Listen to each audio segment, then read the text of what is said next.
Este es un espacio nuevo más de cómo están las cosas. Es un espacio a través del cual pues miraremos diferentes aspectos de la comunidad y vamos a enfocarnos hoy también desde el punto de vista de la pensión de vejez en el régimen de ahorro individual. Recuerden, este régimen de ahorro individual era el régimen que manejaba el anterior Instituto de Seguros Sociales, hoy Colpensiones. De nuevo nos está acompañando hoy el abogado Falminson Castrillón, una persona que es muy perita en esta materia. Con él hemos venido dilucidando muchas dudas, con él estamos aclarando aspectos que son importantes en nuestro normal devenir. Bueno, y para retomar eso, porque recuerden pues que hemos venido manejando lo que tiene que ver con la pensión, vejez, que es los requisitos que se necesitan para acceder a la misma, todas estas situaciones a través de las cuales podemos decir me la coroné, como coloquialmente lo manifestamos. Hoy vamos a ver, señor abogado, cuéntenos qué características nos podemos dar a entender desde este punto de vista con este sistema. Claro que sí, hoy como usted lo menciona, Leonardo, vamos a hablar un poco de lo que es la pensión de vejez, los requisitos para acceder en el régimen de ahorro individual con solidaridad. En principio tenemos, pues, Leonardo, según habíamos hablado en programas anteriores, de que hay una afiliación que es obligatoria para ciertas personas que están en el territorio nacional. Entonces tenemos de que todas las personas que están vinculadas por un contrato laboral tienen que estar obligatoriamente afiliadas al sistema de la Seguridad Social Integral. También aquellas personas que realicen sus actividades de manera independiente tienen que estar afiliadas a algún régimen, bien sea al régimen de ahorro individual con solidaridad, que administran estos fondos privados, o tienen que estar afiliadas al régimen de prima media, que en la actualidad es administrado por Colpensiones. Sí. Entonces tenemos de que son dos regímenes que coexisten entre sí, pero son diferentes. Exactamente, Entonces, quede muy claro, de pronto hay para hacer esa salvedad y que quede muy claro, ¿listo? El régimen de prima media, que es el que maneja ahorita Colpensiones, sí, que ese es el que era el antiguo Instituto de Seguros Sociales. Haciendo esa claridad, continuamos, por favor, señor Falminson. Perfecto. Entonces, las características, ¿cuáles tenemos? ¿Cómo funcionan los regímenes? Los regímenes, a pesar de que coexisten entre sí, son excluyentes. ¿Qué quiere decir esto, Leonardo? Que una persona no puede estar afiliada al régimen de prima media y al régimen de ahorro individual con solidaridad. Tiene que estar afiliado en uno o en otro. Es decir, no puede estar con lo que hoy conocemos como Colpensiones y estar, por ejemplo, con otra de estas protección, no con puede. Colfondos. Una sola, o sea que no puede estar de pronto una persona en la cual decir, no, es que quiero estar bien asegurado, quiero tener dos, no, simplemente opera para uno de los dos regímenes. ¿Por qué? Porque tiene esa característica que es principal, que ¿cuál es? Que es excluyente, a pesar de que coexisten, son excluyentes. Exactamente. Otra característica de estos regímenes, ¿cuál es? Es que la afiliación es libre y es voluntaria, ¿cierto? Es decir, el trabajador, independiente o dependiente, elige a cuál de estos fondos se va a afiliar, es su voluntad. En principio, se tiene que la empresa no puede imponerle al trabajador, no es que usted tiene que afiliarse acá porque no, ¿cierto? El trabajador es el que elige, porque recordemos, según habíamos mencionado en programas anteriores, de que hay unas características que lo van a beneficiar más de un fondo y otras características más de otro régimen, ¿cierto? Entonces, una empresa no podría exigirle a todos sus trabajadores que se afilien, por decir algo, a X fondo, bajo el argumento de que de pronto allá va a obtener unos descuentos o algunas cosas. No es así, ¿por qué? Porque estamos hablando de un derecho pensional del afiliado, que en cada caso particular es diferente y dependiendo de unas condiciones especiales que reúna ese afiliado, le va a convenir más estar en un régimen o estar en otro régimen. Claro. Entonces es otra característica, voluntariedad de la afiliación, de la selección. Sí, porque muchas veces de pronto a la persona de la misma empresa le tratan de direccionarnos que mire por el sistema para pagar más por aquí es más fácil. Bueno, entonces eso queda muy claro. Eso es al libre albedrío de la persona, el trabajador, es él el quien definitivamente dice a cuál régimen se va a ingresar. Esa sugerencia pues la hará un promotor o un vendedor de estos o una persona de estas que sea asesor de una compañía de estas, pero eso sí, sin coercionar, sin obligar al trabajador a que le diga no, háganle por este lado, no. Simplemente si usted se deja llevar por las cositas maravillosas que le habla este asesor de que se meta a un régimen privado o al régimen de prima media, pues ya es otra situación, pero quede muy claro, desde el punto de vista jurídico, al trabajador nadie lo puede obligar. Bueno, Fanison, usted nos indica que Colpensiones es la entidad encargada de administrar el régimen de prima media, ¿cierto? Hasta ahí vamos bien. El de prima media, que sabemos que es como el público, el régimen público. Entonces, ¿quién administra el régimen de ahorro individual con solidaridad? Es decir, antes de responderle a esa pregunta, Leonardo, quiero hacer énfasis aquí en una parte que es muy importante, ¿cierto? En cuanto a la voluntariedad de esa afiliación, ¿cierto? Se supone que para que el afiliado tome esa decisión, previamente deben de haberle dado una información que tiene que ser clara, veraz, oportuna, para que él pueda tomar esa decisión, ¿cierto? Porque es que esa decisión que él tome, que un afiliado tome en ese momento dado, va a afectar el derecho pensional que en el futuro eventualmente pueda disfrutar esa persona. Esa situación como tal, esa información que le tienen que dar al afiliado, con veracidad, con oportunidad, que sea clara, haciéndolo un comparativo entre un régimen, entre otro, lo que son las ventajas, las desventajas, son las que van a permitir en el futuro eventualmente intentar unas acciones de nulidad del traslado o de ineficacia del traslado. Porque piénsese, esta parte es muy importante. Las personas que están a puertas de adquirir el derecho a la pensión tienen que analizar la idea es que lo hubieran hecho 10 años antes de cumplir las edades mínimas, pero si no lo han hecho todavía están a tiempo.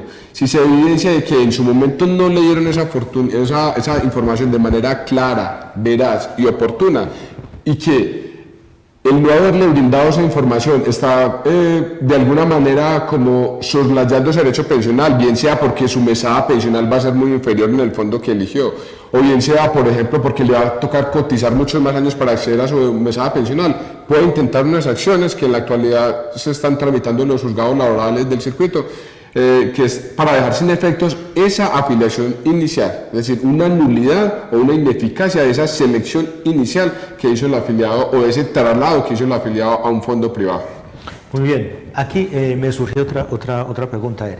¿Qué beneficio o en qué perjudica de que uno se esté trasladando? El término mínimo son 5 años para uno trasladar ese régimen a otro. Sí, ya sabemos, 5 años puede estar usted, me paso al público, me paso al privado, cada 5 años. Y la connotación más importante es que 10 años antes de cumplir la edad para pensionarse, usted ya no puede cambiar alguna. Ahora, entonces, con base a esa situación, una pregunta. ¿Eso de estarse uno trasladando de régimen tiene beneficios, tiene perjuicios? ¿En qué puede afectar posteriormente? Pues en principio no tendría ninguna connotación. Ahora, en el régimen de ahorro individual tenemos que tener claro de que como los dineros que aporta el empleador y el trabajador van depositados en una cuenta individual de cada afiliado, entonces tenemos de que ese dinero particularmente que está depositado en una cuenta es el que le va a permitir acceder a la pensión. Pero ese dinero, o más bien esa cuenta también se compone por unos rendimientos financieros del sistema.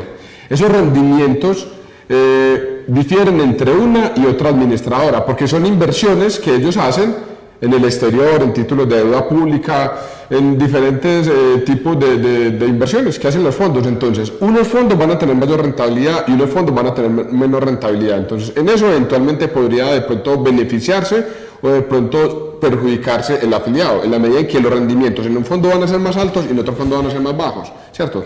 Pero la característica principal, o más bien el telos del asunto aquí es el asunto de que 10 años antes de cumplir las edades mínimas, como usted lo mencionaba, Leonardo, el afiliado ya no va a poder trasladarse de fondo, ¿cierto? Con las consecuencias que ello implique, ¿cierto? Exactamente.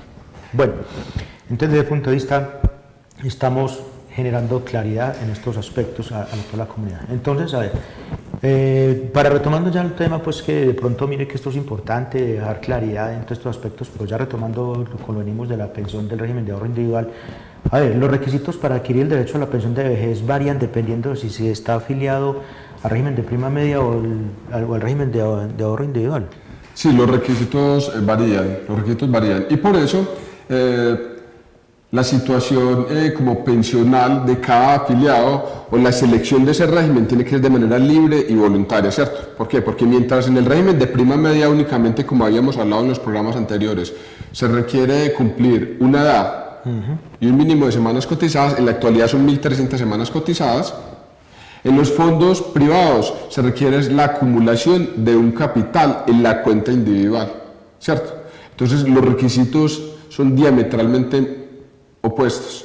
En uno solamente se requiere dinero y en el otro se requieren dos requisitos. el capital y las semanas cotizadas. En cuanto al régimen de prima media de Colpensiones, tenemos que tener claro también de que había, si bien hoy son 1.300 semanas, habían otros sistemas pensionales que permitían adquirir el derecho a la pensión con tan solo 1.000 semanas cotizadas, con tan solo 500 semanas cotizadas, o eventualmente con 20 años de servicio si era un servidor público. Entonces también hay que diferenciar esa situación si le es aplicable el régimen de transición a estas personas. Bueno, entonces ya con base a esta situación, a ver, una persona, hombre o mujer que se encuentra afiliada a este régimen de ahorro individual con solidaridad puede pensionarse a cualquier edad, bueno, ya tenemos claridad en esos aspectos, pero ratifiquemos esa respuesta, señor. Sí, y la respuesta necesariamente, Leonardo, tendrá que ser que sí, puede pensionarse siquiera a los 40 años, a los 50 años de edad.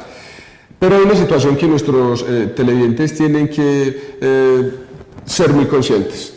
En la actualidad, por ejemplo, se dice que una persona que tenga un salario muy alto, que gane por decir 7, 8 millones de pesos, es con el salario con el cual va a cotizar a estos fondos privados, ¿cierto? Pero en la actualidad lo que se está viendo es que inclusive estas personas, muchas de estas personas que tienen unos salarios altos de cotización, les hubiera convenido más quedarse en el régimen de prima media y Colpensiones, porque aquí su mesada pensional va a ser más alta que habiéndose trasladado al régimen de ahorro individual con solidaridad. Permítame, Falminson, vamos a un corte y continuamos con esta importante respuesta en un momento.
Gracias por continuar en su espacio, ¿Cómo están las cosas? Bueno, a ver, Falminson, démosle continuidad a esa respuesta tan importante que veníamos haciendo desde ese punto de vista, los beneficios o lo que nos puede generar cualquiera de estos dos regímenes. Claro que sí, Leonardo, y de pronto para ser un poquito más prácticos, voy a permitir a traerme a colación un caso práctico que en alguna oportunidad tramité para que nuestros televidentes puedan de pronto ubicarse más en el tema. Un proceso, un juez penal municipal tenía un salario aproximado de 6 millones de pesos para la época. Se trasladó al régimen de ahorro individual con solidaridad con la expectativa de que podría acceder a su mesada pensional de manera anticipada, tal y cual como le dijeron en el fondo, y la posibilidad existe de usted pensionarse a los 50 años de edad. Pero es una posibilidad que tiene que ir acompañada de otros actos, porque no es solamente realizando las cotizaciones de ley que usted va a poder acceder a esa pensión de manera anticipada, sino que para que esa persona acceda a una pensión anticipada tiene que realizar unos aportes voluntarios, acumular un capital en su cuenta individual que le permita acceder a esa pensión. Pues en el caso puntual que me estoy refiriendo, este funcionario de la rama judicial tenía un ingreso base de cotización, un salario aproximado de 6 millones de pesos para esa época. Se trasladó al régimen de ahorro individual con la expectativa de que allí podría pensionarse de una manera anticipada y que su monto pensional iba a ser mucho más antes. pues cuando presenta su reclamación de pensión al fondo privado, al fondo X, para que le reconociera su pensión, se la liquidaron en una cantidad como de, no superaba los 2 millones de pesos. Y se logró establecer en un proceso judicial de que si se hubiera quedado en el régimen de prima media, su mesada pensional hubiera sido de aproximadamente los 5 millones de pesos. A estos efectos tenemos que tener claro una cosa, y es que la pensión nunca va a ser igual al salario. Exactamente. Nunca va a ser igual al salario. Pero de una mesada pensional de 2 millones de pesos a una mesada pensional aproximadamente de 4 millones de pesos, sí se puede ver que se le causa al afiliado una lesión con ese traslado que inicialmente hizo a un fondo privado con una expectativa fundada en que podía acceder a una pensión de manera anticipada y de que su monto pensional iba a ser mayor. Por eso hago reitero tanto esta parte, ¿cierto? El afiliado tiene que solicitarle al fondo que le haga unas proyecciones pensionales, tanto en el régimen que se encuentra como en el régimen de prima media, ¿cierto? A efectos de que establezca el monto pensional y de que eventualmente se pueda establecer esa expectativa de derecho pensional que tiene, de cómo va a cristalizarse en un futuro próximo. Lo importante es saber que a ver, en el régimen de prima media, pues allí hay unos porcentajes sobre la base que estaba devengando esa persona al momento de adquirir su derecho a la pensión. Más o menos esos porcentajes, ¿en qué aspecto oscilan? Porque lo que sí es claro es que nadie en Colombia se pensiona con menos del mínimo, ¿cierto? Esa es la situación. Pero ¿qué porcentajes de pronto maneja el régimen de prima media respecto a esas consecuciones de las pensiones? Sí. Para poder establecer el monto o la tasa de reemplazo que se le aplica a la pensión que va a adquirir el afiliado, depende de muchas variables. Inicialmente, de los ingresos bases de cotización que haya tenido el afiliado en los 10 últimos años de adquirir, de adquirir el derecho pensional o en toda la vida. Entonces, unos ingresos bases de cotización se hacen unos cálculos y se establece un ingreso base de liquidación. A ese ingreso base de liquidación se le establece un porcentaje. En el decreto 758 de 1990, que era como el más benevolente en esta materia, establecía un monto máximo del 90%. Exactamente. Ya ahorita la ley 100 de 1993 establece unos montos máximos del 85% y del 75%. Entonces habría que mirar qué norma se le va a aplicar al pensionado, al afiliado que reclama su pensión, para poder saber cuál va a ser la tasa de reemplazo. Entonces tenemos de que si se establece un ingreso, se hace como un promedio de las cotizaciones en los últimos 10 años para una persona que se va a pensionar con base en la ley 100 de 1993, si se establece que su salario promedio en los últimos 10 años fue, por decir, una suma de 1 millón de pesos, se tiene que se le podría aplicar una tasa del reemplazo, por decir, del 75%, lo que equivaldría a una mesada pensional de 750.000 pesos. Con la claridad de lo que usted hace, Leonardo, ninguna mesada pensional en Colombia puede ser inferior al salario mínimo. El salario mínimo para esa época, muy bien. Miren, pues, todas estas cosas tan importantes que quizás usted esté inmerso en algunas de estas situaciones y pues que por ello estamos para servirle y asesorarle. Allí está un profesional del derecho al frente del Banco Colombia en el segundo piso, subiendo para el parque principal de Guarani. Recuérdenos la dirección, abogado. Sí, nuestra dirección es la carrera 51, número 4966, mi número telefónico 313-615-3836, con todo gusto, lo que necesiten, estamos prestos para atenderlo en nuestra oficina. Y cualquier duda también, cualquier sugerencia que quieran que en este espacio manejemos, pues por favor hacerlo, también en las redes sociales, allí estamos en comoestanlascosas@gmail.com para que nos manifiesten inquietudes. Bueno, seguimos continuando con su espacio, ¿cómo están las cosas? Arfalmi, solo una persona, ¿cómo puede determinar en un caso particular en cuál régimen le conviene estar afiliado? Sí, Leonardo, pues hay que hacer un estudio, tiene que ser muy puntual, tiene que ser personalizado, tiene que ser dirigido explícitamente a unas necesidades propias de ese afiliado y a unas características propias. Como lo mencionábamos también en otros programas, no es lo mismo. Vamos a ver el caso, 2 personas que tienen 62 años de edad. Esas 2 personas cotizaron, o se les puede establecer como un base promedio un salario base promedio de los últimos 10 años, por decir a cada uno de ellos, de 2 millones de pesos. Entonces tenemos 2 hombres, 62 años de edad, y los 2 tienen un salario promedio de 2 millones de pesos.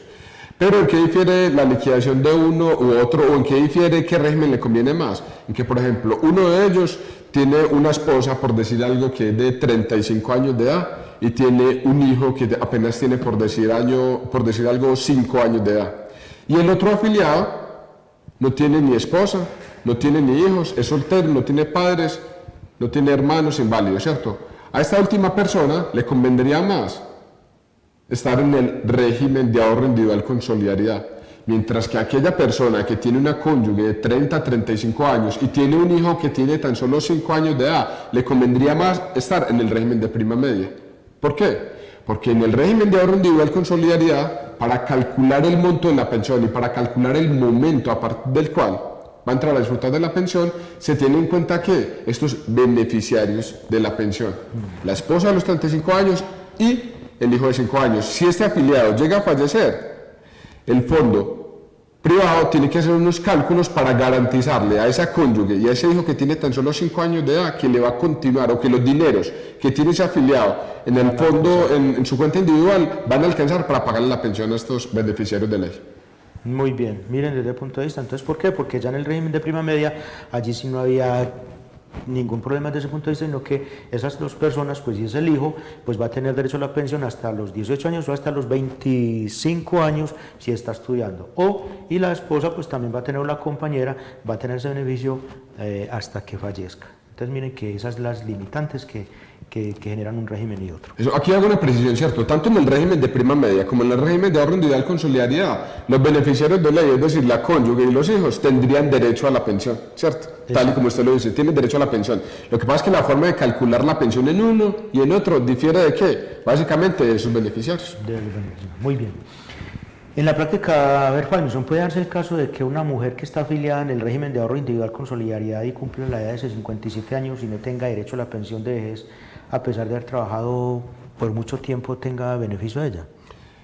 Sí, aquí hay una... Por ahí 30 años, 30, 31 años, o pues que ya es un término muy alto de haber laborado para una empresa o para un empleador. Sí, el régimen de ahorro individual con solidaridad tiene, por ejemplo, otra ventaja adicional. ¿Cuál es?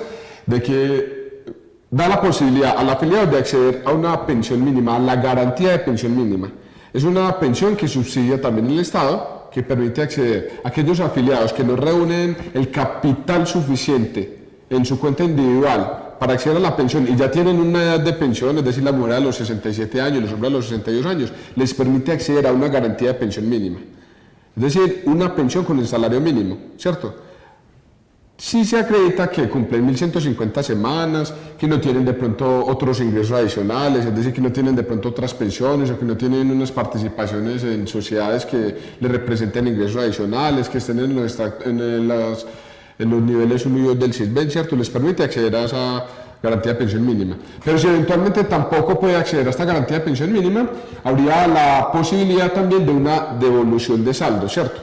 La devolución de saldos en el régimen de ahorro individual con solidaridad es más generosa. ¿Toda vez de qué? Como la cuenta está depositada en una cuenta individual, los dineros de ese afiliado están depositados en una cuenta individual, entonces el afiliado puede saber cuánta plata tiene ahí y le van a devolver ese dinero. En el régimen de prima media, como no hay una cuenta individual, sino que ahí es un fondo común, lo que se da es una indemnización sustitutiva de la pensión de vejez, y esa indemnización sustitutiva comparada con la que da el régimen de ahorro individual con solidaridad sí es muy inferior. Entonces, una ventaja que tiene en este caso el régimen de ahorro individual con solidaridad. Miren qué importante este aspecto. Miren, algo que muchas personas trabajaron en una empresa, bueno, que no trabajan, bueno, o tienen cotizados al sistema 4, 5, 6, 7 años y resulta que ya pasaron la edad que tenían de pronto una expectativa de pensión. Es decir, una mujer que cumplió los 57 años ya y en la vida solamente cotizó 5, 10 o 15 años a un régimen de estos y de pronto no reclama nada, porque así sucede, hay personas, entonces por eso lo invitamos también. Ustedes recuerden en su vida laboral, hombre, mujer, ya tiene los 57 años la mujer, el hombre ya cumplió los 62 años, hombre, recuerde, si en algún momento de su vida cotizó 1, 2, 3, 5 años, un mes, lo que sea, usted tiene derecho a reclamar esa mesadita que usted tiene allá. Mire que eso le va a dar réditos. Pero aquí le hago una presión a nuestros oyentes, vean. La finalidad o como el fin último sería la pensión de vejez, Obviamente. ¿cierto? La pensión de vejez. En esa medida hay que analizar diferentes opciones también, ¿cierto? Mirar a ver si de pronto lo que usted mencionaba en un programa anterior, de pronto la posibilidad de sumar los aportes entre el cónyuge y el compañero para acceder a una pensión de vejez, ¿cierto? O mirar la posibilidad de pronto de una garantía de pensión mínima, mirar las fórmulas, una pensión de pronto invalidez, mirar a ver, se tiene que apostar es a conseguir la pensión de vejez. En últimas, la indemnización o la devolución de saldos es lo que yo llamaría como los dulces, como el premio de consolación, ¿cierto? Eso. Pero debemos de apostarle, agotar todas las posibilidades para reclamar la pensión de vejez. Miren por lo importante, quizás, y si se agotó todo eso, pues si usted tiene allá una platica, usted tiene derecho a reclamarla. Bueno, muchas gracias por permanecer con nosotros en estos espacios. ¿Cómo están las cosas? Hemos llegado a la finalidad de este otro espacio. En posteriores programas estaremos tratando otros temas diferentes, pero vamos a continuar con la línea jurídica, porque vamos a continuar con aspectos de sucesiones, de liquidaciones, de todos estos aspectos que muchas veces las personas están inmersas y que no saben que hay una salida más fácil para ello, y es a través de este medio que queremos asesorarlos y decirles cómo lo hacemos. Muchas gracias por permanecer con nosotros. En otro espacio nos veremos.